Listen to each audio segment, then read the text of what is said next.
Award তো যারা পায় তাদের জন্য এটা অনেক বড় একটা বিষয়। যারা কাজ করেছে তাদেরকে যোগ্য সম্মানের জায়গাটায় আমরা যাতে দিতে পারি। এই ঈদে যে ৬টি ছবি তৈরি হয়েছে, মুক্তি পেয়েছে, সেই ছবিগুলো দর্শকদের কাছে সমানভাবে আগ্রহের সৃষ্টি করেছে। এটা আমি খুবই পজিটিভ, আমি খুবই আশাবাদী। প্রতিযোগিতা তো থাকবেই। অসুস্থ প্রতিযোগিতাটা আমরা না করি, আমরা সুস্থ প্রতিযোগিতার মধ্যে ভালো কাজ তৈরি করে তাহলে দর্শকরা অনেক বেশি উপকৃত হবে। অ্যাওয়ার্ড তো যারা পায় তাদের জন্য এটা অনেক বড় একটা বিষয় এবং আনন্দের বিষয়, উৎসাহেরও বিষয়। যারা এই অ্যাওয়ার্ড আয়োজন করেন বা যারা পৃষ্ঠপোষকতা করেন, এটা আসলে শিল্পীদেরকে উৎসাহিত করবার জন্যই করা।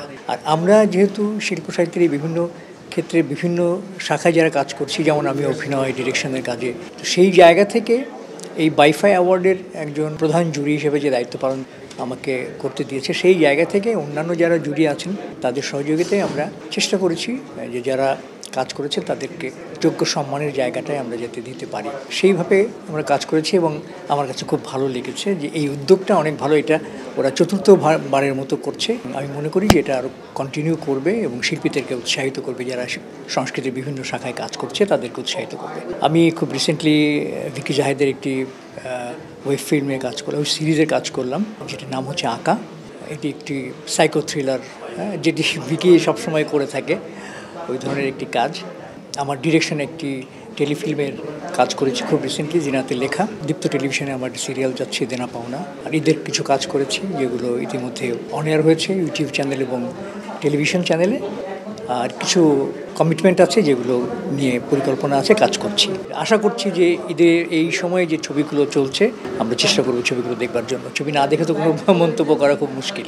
আমি খুব পজিটিভলি দেখি, কারণ হচ্ছে যে বাংলা সিনেমার যে একটা ক্রান্তিকাল ছিল একটা সময় পর্যন্ত, উৎসবকে নির্ভর করে মানে সিনেমা হলগুলোতে যে ছবি দেখার যে আগ্রহটা তৈরি হচ্ছে, এটা কিন্তু আমি মনে করি বাংলার চলচ্চিত্রের জন্য একটা পজিটিভ বিষয়। আর এই ঈদে 6টি ছবি মুক্তি পাওয়া মানে কিন্তু ঈদে কিন্তু সাধারণত একাধিক ছবি যখন রিলিজ হয় তখন কিন্তু এক ধরনের প্রতিযোগিতা তৈরি হয়।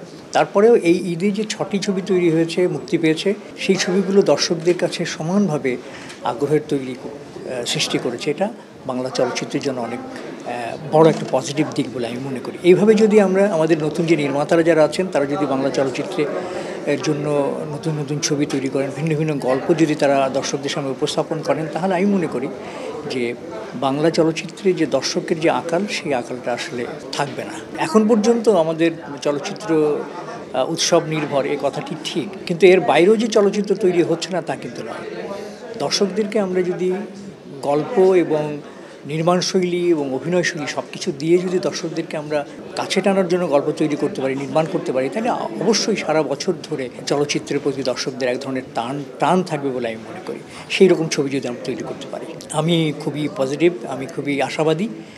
কারণ হচ্ছে যেই সময়টাতে একের পর এক সিনেমা হলগুলো বন্ধ হয়ে যাচ্ছিল, তার পাশাপাশি যে নতুন করে যে সিনেপ্লেক্সগুলো তৈরি হচ্ছে এবং এখানে দর্শকদেরকে খুব সুন্দর একটি পরিবেশের মধ্যে ছবি দেখার যে আয়োজনটা তারা করে দিচ্ছেন, এটা কিন্তু অনেক বড় একটা পাওয়া বলে আমি মনে করি। তাছাড়াও যে সমস্ত জায়গাগুলোতে সিঙ্গেল স্ক্রিন বন্ধ হয়ে যাচ্ছিল, সেই জায়গাগুলোতেও কিন্তু সিঙ্গেল স্ক্রিনে এখন ছবি প্রদর্শিত হচ্ছে।